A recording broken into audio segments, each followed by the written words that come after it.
Endang dan Ashanti kini tengah diterpa kabar kurang sedap. Pasalnya, Ashanti dituding telah menelantarkan anak angkatnya yang bernama Putra. Putra yang selama ini hak asuhnya menjadi tanggung jawab Ashanti dianggap oleh Abdul Amin Zauji, orang yang mengaku teman dan memiliki kedekatan dengan Putra, sudah tidak lagi dipenuhi oleh Ashanti.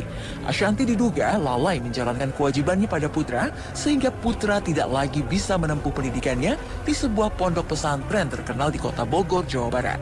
Tudingan ini sontak membuat Ibunda Arsi dan Arsya ini pun meradang. Hingga balik menyerang orang yang sudah tega, meragukan niat tulusnya untuk membantu Putra. Ashanti pun mengaku bingung karena sejak dirinya resmi untuk membiayai pendidikan Putra di pondok pesantren pada tahun 2019 lalu, Ashanti tidak pernah mengenal sosok yang mengaku sebagai ketua pengurus Lembaga Bantuan Keadilan itu. Saya menyampaikan bahwa saya ini bukan pengacaranya Putra ya. Saya bukan saudara, tapi saya ini teman.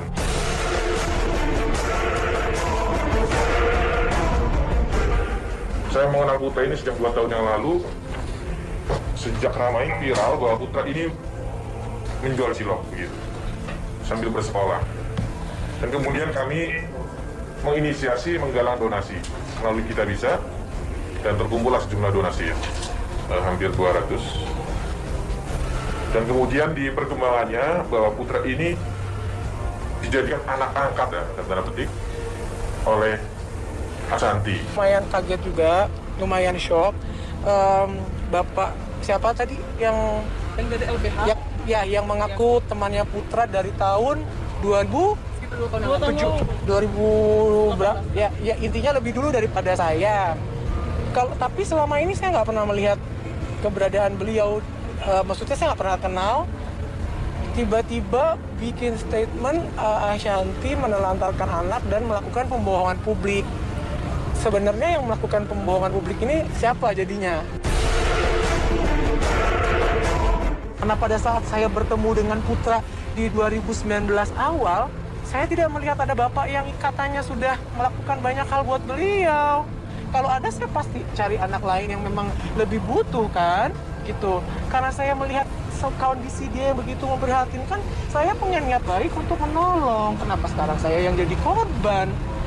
Gitu. Jadi bapak kalau nggak tahu apa-apa, yang melakukan pembohongan publik, menuduh secara, bapak bisa datang. Buktinya teman-teman tahu kan, aku suka posting aku di Lumiar nih, tiba-tiba datang. Nah, hidup aku sekarang cuma kantor di sini sama di rumah. Kalau memang nggak bisa bilangnya akses saya, datang dong. Janji mau menyekolahkan, tiba-tiba diputus tanpa penjelasan apapun. Hanya menyampaikan bahwa ini kebijakan kami. Gitu. Itu yang disampaikan oleh pihak Ashanti. Saya menghubungi pihak Ashanti secara langsung.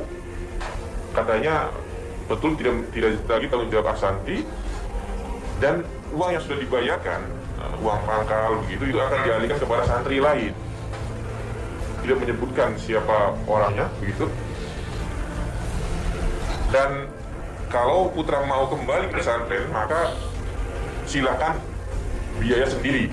Yang mau keluar dari pesantren itu siapa? Coba.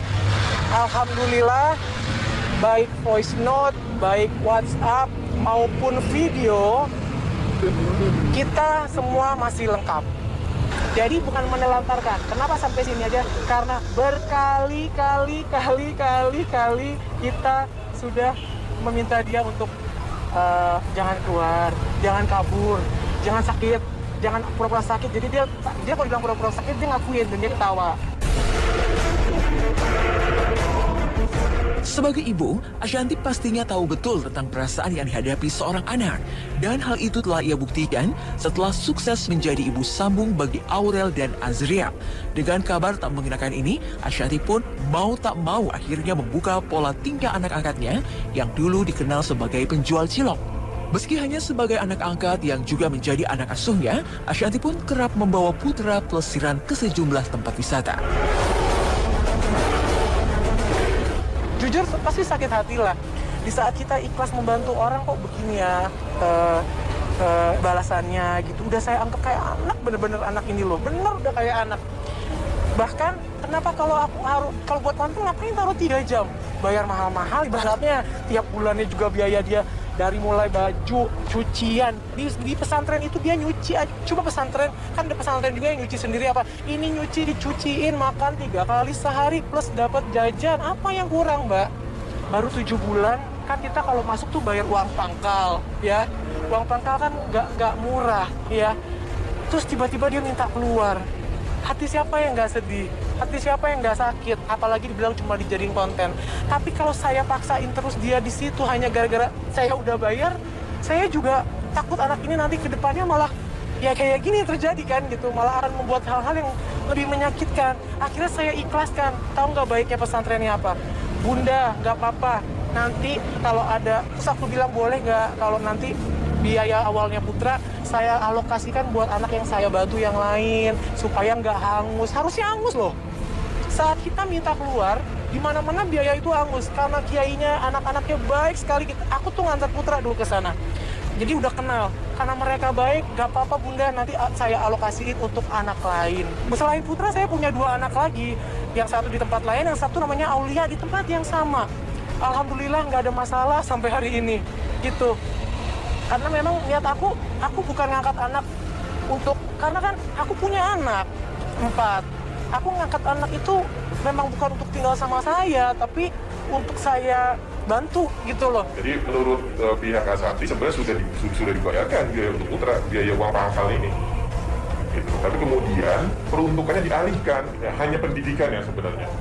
Hanya pendidikan, bukan sebagai anak angkat sah secara hukum. Dia mudah kan disebutnya sebagai anak angkat begitu.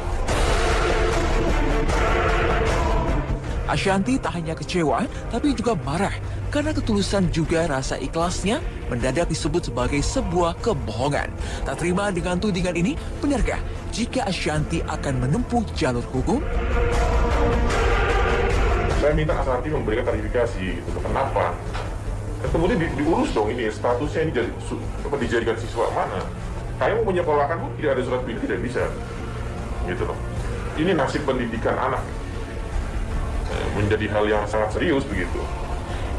Ya ini karena ada hak anak, ada hak atas pendidikan yang diduga dilanggar. Bisa saja kemudian kami ketika tidak ada respon, maka bisa saja mengadukan ke KPAI begitu. Memperoleh dukungan. Ya aku tadinya sih nggak mau klarifikasi sebenarnya. Aku mau langsung aja misalnya, oh ini kalau udah keterlaluan ya udah kita mungkin ke jalur yang lebih ini ya gitu. Beliau yang tadi sudah preskon, tolong deh udah sampai di sini aja lah gitu. Jangan aku masih bisa maafin kok, insya Allah. Aku kan Bapak suruh aku minta maaf ke publik. Jangan sampai juga nanti Bapak yang akan minta maaf ke saya gitu kalau ini berlanjut. Kenapa? Karena semua yang Bapak katakan ya pembohongan publik. Ya nggak semua, mungkin beberapa hal ya.